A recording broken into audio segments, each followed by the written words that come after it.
started meditating 25 years ago. Knowledge without experience is a dusted library. Experience without knowledge is chaos. Best time of the day to meditate.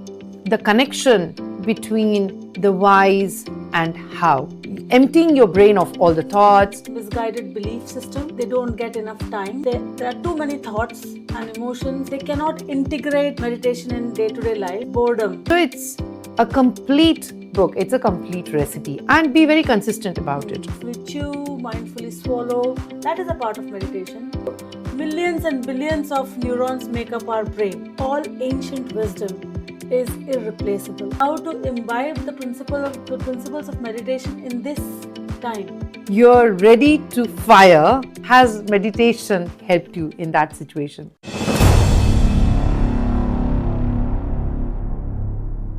Welcome back to the second episode of Head to Heart on Faza podcast.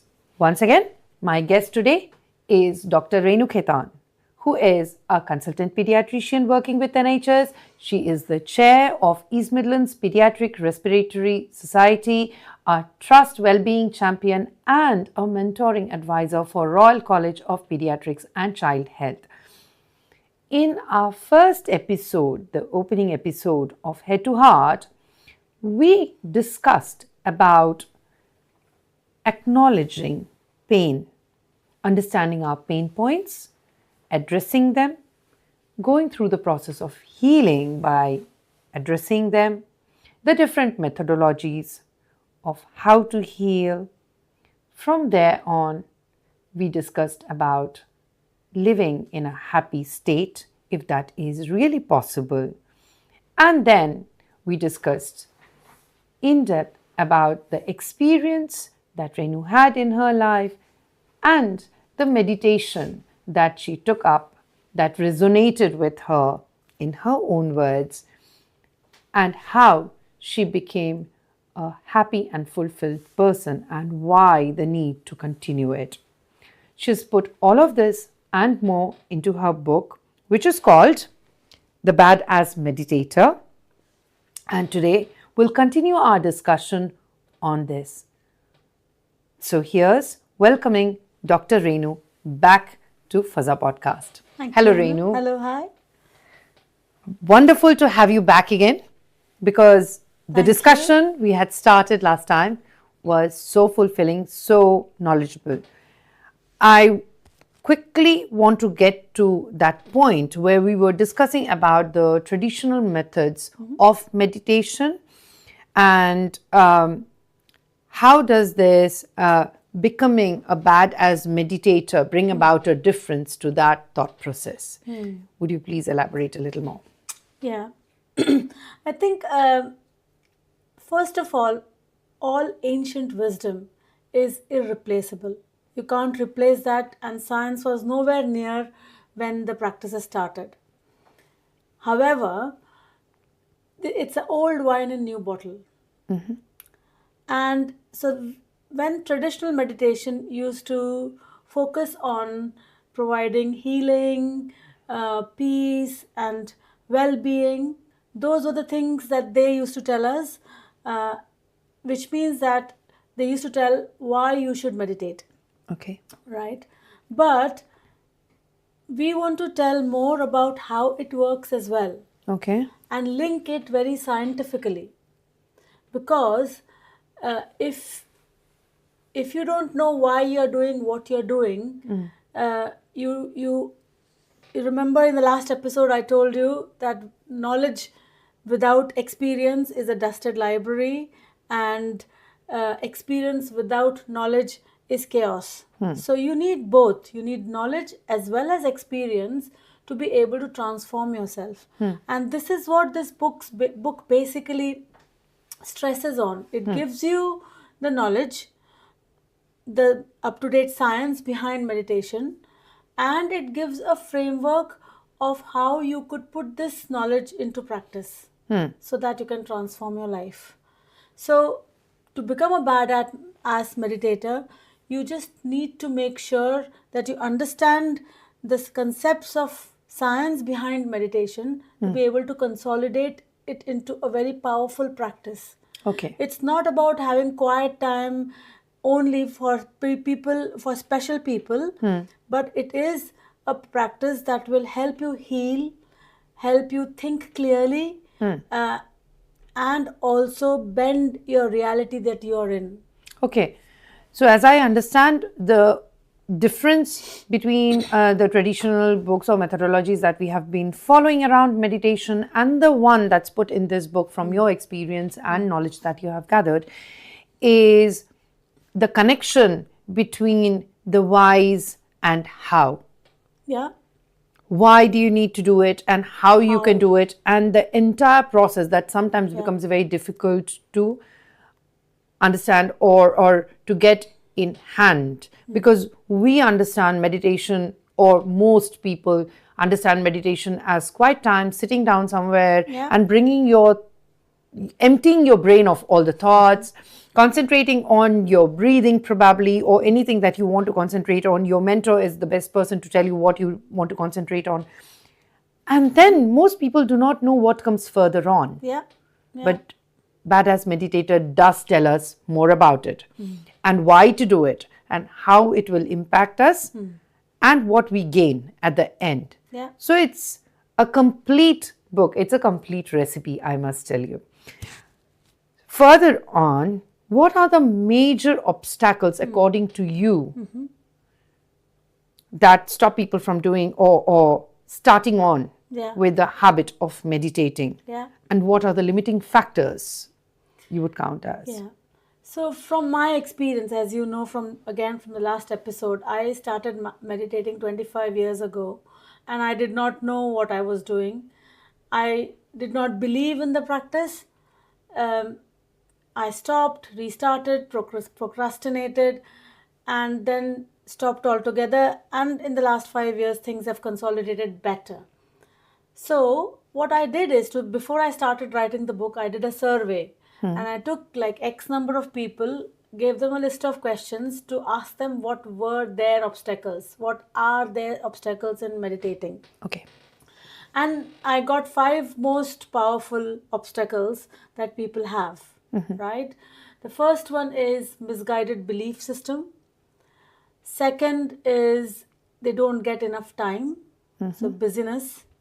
Third is there are too many thoughts and emotions which stop them to meditate. Okay. Number 4 is they cannot integrate meditation in day-to-day life. And the fifth one is boredom. They don't know the technique as to what to do. So what next? They get bored and then they give up. So these are the most common 5 obstacles. So I'll start from the first one. Why do you think people have a misguided belief system? And in your opinion, how do they come to imbibe it in the first place? So, see, who we are at the moment is from where we belong to. What people have told us, what the media has told us, what our parents have taught us, what we have seen. So we are an amalgamation of all this, right? So essentially, we at least I don't know about you, but at least from my own experience, meditation is for religious people, for spiritual people, people who don't have any work, or people who want to run away from the responsibilities, or if you just want to achieve nirvana, you go and meditate.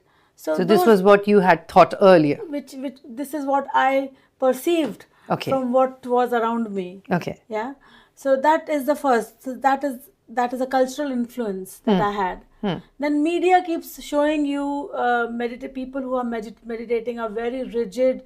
They are rigidly following a routine. They are sitting in a very upright position and a very serene environment. So it sets an expectation that it is a very rigid thing and that this is how it should be. But it's not like that. You can learn to meditate in the chaos you are in or you might be in. So second is media influence. And then you have expectations that it will work wonders, but you're not able to integrate in day-to-day life. So it's a craft that you have to learn over time. So these are the misguided beliefs essentially. And the way to resolve this. Yeah, that was misguided- my next question. How to overcome these Yeah. misguided beliefs? Yeah. So, and as I said, people did not know how meditation works. Okay. So, the most important and a very crucial thing is to know how meditation works. If you know that it changes the brain structure, it changes your brain waves, it changes the way of brain functions, you will know exactly that it's not just sitting quietly and breathing, but actually it is changing your brain.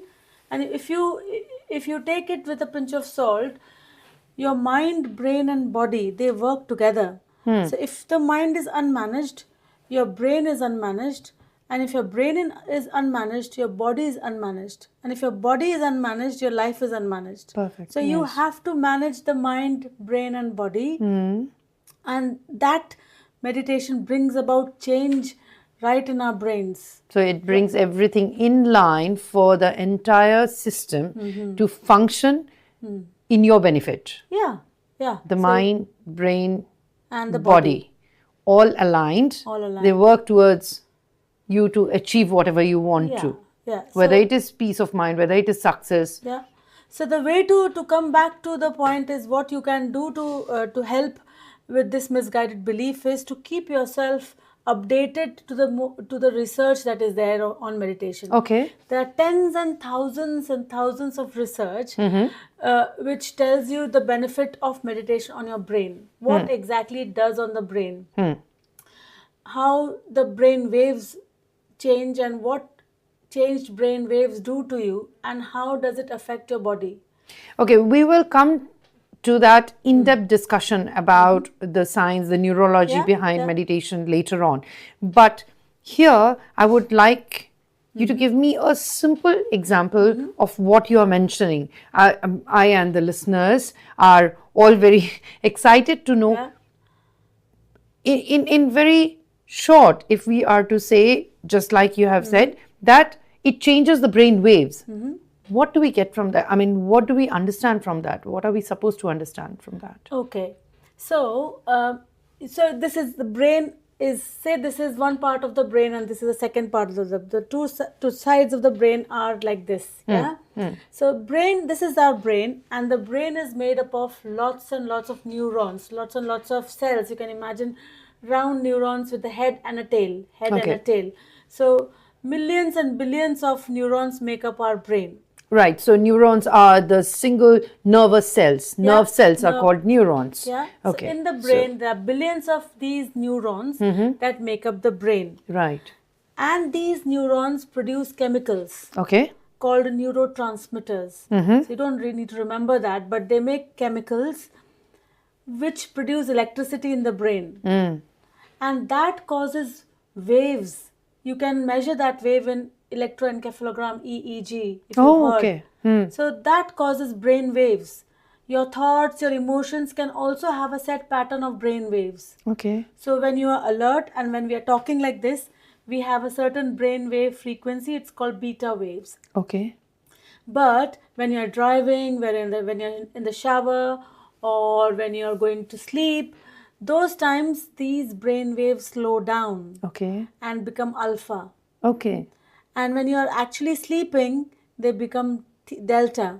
And then when you're in deep sleep, they become theta. Okay. So you can imagine you're relaxing, you're healing your body in sleep by relaxing your brain waves. And meditation is when you're alert, but you are relaxing your brain waves in an alert state. Okay. Fantastic. Sounds very exciting. And we will figure out how we can have that much control on our brain to relax ourselves even when we are concentrated. But further, I would like to take this discussion towards the hurdles, how to overcome them first. Now, time is a major hurdle, and we cannot deny that getting time out of busy schedule is very, very difficult. How do you expect people to overcome that problem? Yeah, time can be a real challenge. And in addition to your belief system, your misguided belief system, you fail, not fail, but we do not prioritize meditation, things like this in our day-to-day routine. We can, but we don't. Right. And also we may not have time. So it's a mixture of both. So the way to overcome that is starting small. Okay. Yeah. Start only 5 minutes. Only 5 minutes, but do it consistently. You mean to say that we can meditate only for 5 minutes in a day? Yes, start with that and then slowly build it up. Okay. That's a new way of thinking about it. Or if that is too much, then if you're traveling from A to B, you can just concentrate on your breath. Start with that. So start somewhere which is easiest for you. Start with the place where it is easiest. For me, waking up in the morning, sitting up on my bed just with a cushion at the back, I close my eyes and start concentrating on my breath. So that's the first thing I do. But you might find if you are washing your hands, you mindfully wash your hands. If you are eating, you mindfully chew, mindfully swallow. That is a part of meditation. Oh, wow. If you are walking, mindfully put your steps, mindfully swing your hands, mindfully do things. So that is part of meditative integration, day-to-day integration of consciously living. Okay. Then you can see that you are in a calm state, and you are thinking clearly, and you are breathing slowly. Breathe slow, and your brain waves slow down as well. Okay. So essentially, coming back to the time is do short, start whichever place is most convenient, and do it consistently. Okay. Consistency is the key. If you are just doing once in a while and thinking that it will cause miracles, it won't. Okay. The miracles will only happen if you are short but consistent. Okay. So if the practice is short and consistent, but again, I gather that you don't have to sit down, you don't have to make yourself available for meditation. You can adopt meditation in your life at any point of time in the day, meaning you can be very mindful about a certain task that you are doing, even while washing your hand or maybe driving or just walking up the steps. Do it mindfully, and that's the starting point. That's the starting point. So, okay. So meditation can start from anywhere, wherever you like it. Yeah. So excuse for time is something we wouldn't accept anymore. No. Great. Now, but because we are talking about time, I need to ask, what is the best time of the day for meditation? Yeah. Is there, and again, is there something called a best time of the day? There is. However, before going on that point, I would say start wherever you can. Okay. Take a calendar out, block your times every day, and stay committed to that. So consistency, commitment is the bottom line. Okay. Right?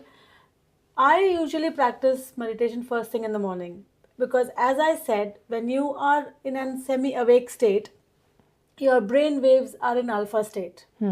So remember I said when you are alert, active, your brain waves are beta. They are fast. Okay. And if you are in a challenging situation, they're even faster. But when you are just woken up, it is slow. Okay. And it is in this alpha state you are able to get insights of all the questions you have in your mind. Okay.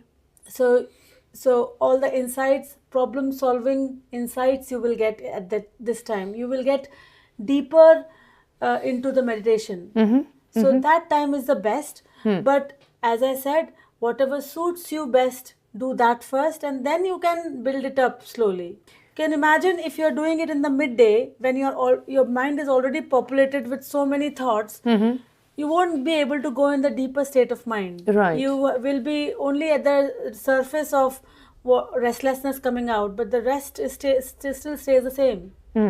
So if somebody finds that the time before going to bed is the best and most relaxing time for them, they want to get rid of everything that has happened through the day, do you think that's a good time? Yeah, of course, yes. And that there's another way to look at it is all the negative things that is accumulated over the day, you can breathe it out. Okay. And have a peaceful sleep. Okay. Sounds good to me. But traditionally, I'll take this back to what traditional meditation methodologies say. They say very early in the morning, around 3:34, 4:30, is one of the best time of the day to meditate. Yeah. Do you agree with it or not? Yeah, I wouldn't stop meditating if it is not that time. I would still continue whatever time you want to, but I personally wake up early. And How early? so yeah, it is variable. I don't get very rigid on the time. Okay. But normally, if I sleep 6-7 hours, then I take it from there. So 4:30, 5 o'clock, Okay. and I can sometimes just do 20 minutes, or sometimes I like to extend. So yeah, it depends. I keep it very, very flexible. Okay. Has it ever happened that you have cheated on that time? Do you have cheat days? Yes, of course. When I'm on holidays and when we have late nights, you don't want to get up early. Right. So I don't do, but involuntarily I have realized more recently that I'll sit in the day and do it because I can't do without it. Oh. But you can have cheat days. Some days go without having and you will see the difference. If you are constantly doing it consistently, some days when you don't do it, you will see the difference, how irritable you are, more easily irritable you become, more restless you become, you can't handle certain things. Yeah, so to answer your question, you can have cheat days. Yes. Okay. Say you are feeling very unwell, or there is a lot of work stress around yourself, or any other kind of challenge that is obstructing you from doing meditation at that particular time that you have set. Should you keep it flexible? Should you do it at any point of time? You said that one of the key elements is to do it regularly, even for a shorter time, and be very consistent about it. So block a certain time in the day. But say because of certain kind of obstacles you're not able to, what do you do then? Yeah. So it's like when you have a headache. Say when you have migraine, the doctor prescribes you migraine medications to have every day.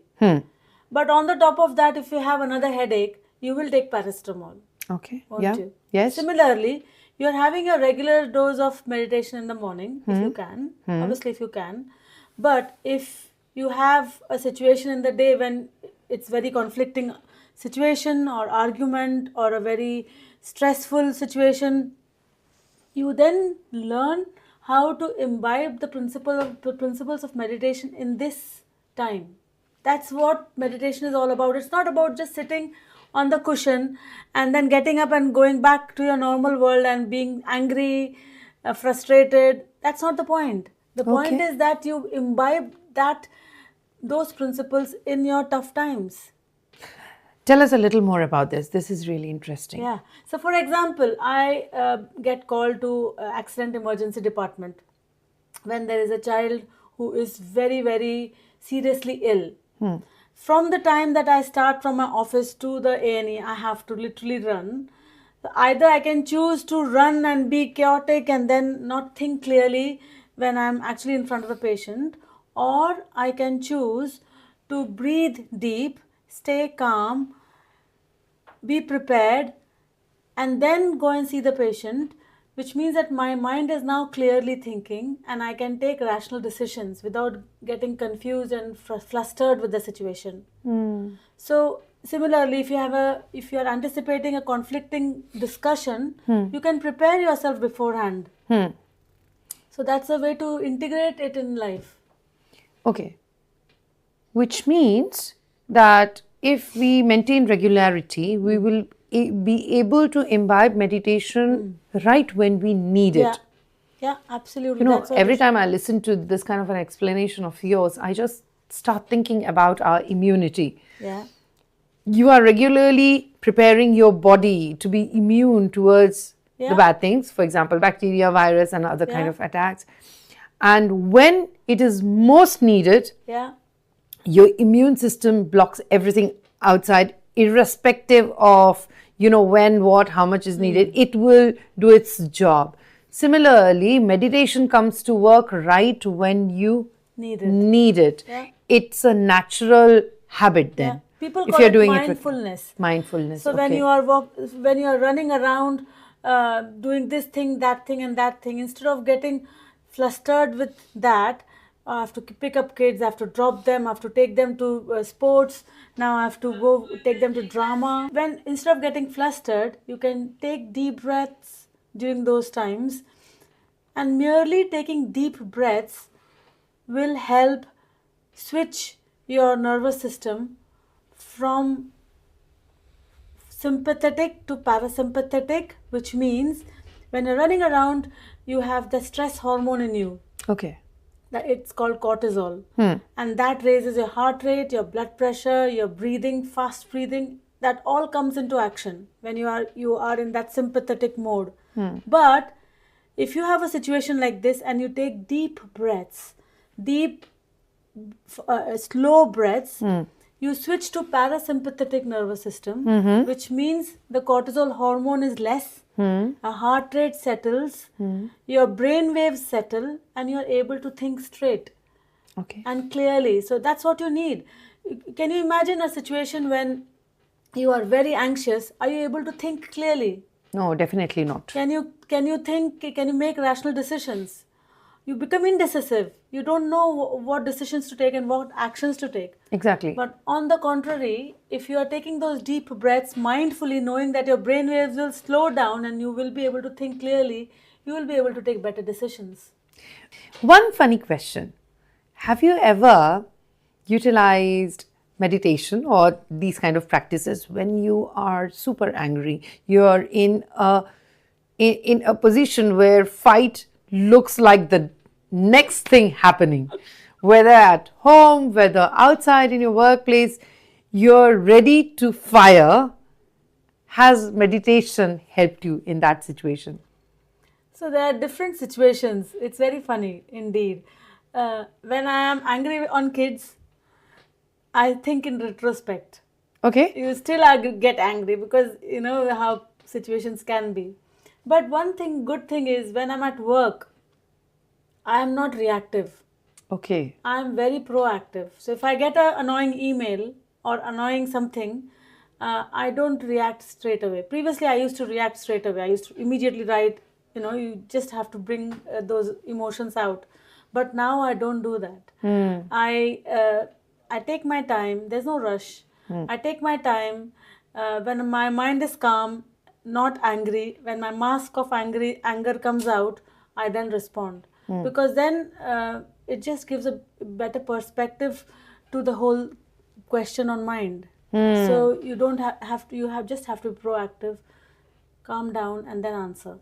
A similar thing I have tried in life, I don't know how you would class it, is exactly same thing happened to me. A very annoying email. And immediately I write an answer. But I don't send it. And then say I want to specify that I am writing another answer, deleting the first one, writing another answer, the third one, yet not sending it. Finally, when you have given yourself time, your mind has settled down, you have thought very clearly, the kind of answer that you are developing out of that is so much more mature Yeah. and you are not showing your anxiousness, which means the other person is already defeated when you have overcome the anger. Absolutely. So overcoming anger is one key element of being successful, I think. And there, just as you said, deep breathing, mindfulness, keeping calm and having that control over yourself is very, very important. Yeah. Coming to my next question is, you've mentioned this lack of technique and boredom in your book.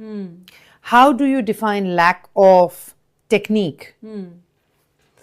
So, lack of technique is basically, traditionally, we've been just breathing.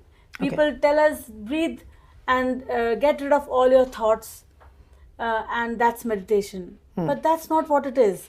Say if you are going out, if a child is going out to play, or a young person is, my son goes to cricket and or rugby say, his shoes are muddy, his clothes are muddy, and you're not going to wash those clothes straight away. You're going to take off excess stuff first outside. You're going to put the shoes together, get rid of all the wet mud, then put it for cleaning. Similarly, when you're meditating, you need a strategy where you get rid of the excess restless energy first, and come into a kind of more stable kind of situation where then you go into deep meditation. So you are saying we don't just start meditation by sitting down, thinking about our breathing, Concentrate. No, there are Steps. steps to which lead us to that. Meditation, yeah. So And what are those steps? I call them pre-meditation rituals. Okay. Just for the sake of understanding. You don't necessarily need, it's not written anywhere, but it's just so that people understand it, to get rid of that excess restless energy. Okay. They are journaling, which we've already discussed. Okay. And if you explain journaling a little more. Yeah, so journaling is brain dump. You put everything that is in your mind, your head, your emotions into A in paper, piece a of notebook. paper, a notebook, just uninhibited writing. Okay. You will see immediate difference in your thought process. There is a lot of evidence, there's a lot of research on journaling, and if you go on Google, just type journaling and research how it is therapeutic. It is therapeutic, it is healing. Okay. So journaling is one. Writing what things you're grateful for, or affirmations. So say if I'm feeling very anxious today. I generally had a lot of anxiety before, not now, it's calmed down. But if you are anxious, you write the opposite, that I am not anxious, I am confident, I am assertive. So those kind of affirmations, you can put that in journaling. So that's an example of journaling. Okay. 5 minutes of quick exercise, skipping or just jumping on. So that will get rid of excess physical restlessness. Okay. And the third is deep breathing. Just breathe. Even if you don't follow any particular type of breathing pattern, you just slow, deep breathing for 5 minutes. So 15 minutes of pre-meditation things will help you have a very solid experience when you're actually meditating. Okay.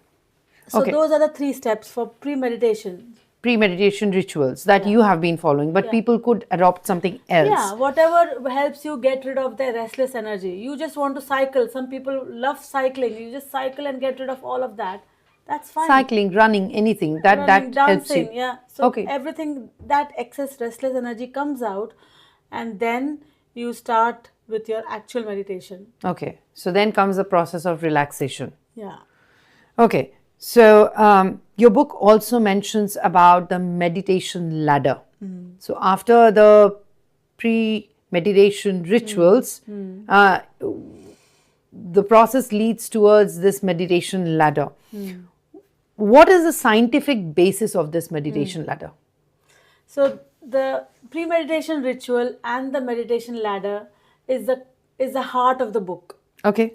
Again, this meditation ladder is not mentioned anywhere.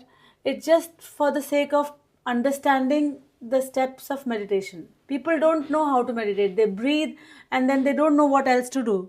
So this ladder will only tell them how to go up the ladder one step at a time and build up your meditation practice. Breathing is only the first step. Okay.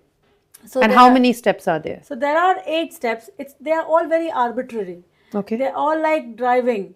So when you're actually learning to drive, there are so many steps in there, aren't there? So you put the key, then you look at the mirror, the rear mirror, the front mirror, and then it becomes a fluid action. And then Right. you don't have to think about it and just drive, don't you? It doesn't take too long.